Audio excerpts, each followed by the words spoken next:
You ask Tiger to solve. This deals with linear equations with one unknown. The final result is t equals 1. Let's solve it step by step. Simplify the expression. Expand the parentheses. Multiply the coefficients. Simplify the arithmetic.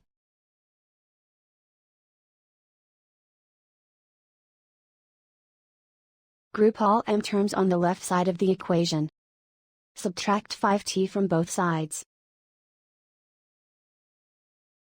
Group like terms. Simplify the arithmetic.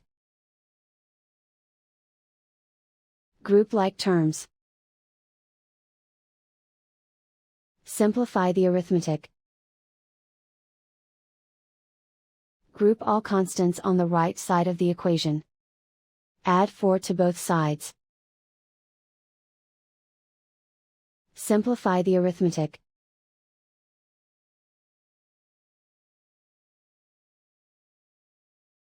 Isolate the m. Divide both sides by 7. Simplify the fraction.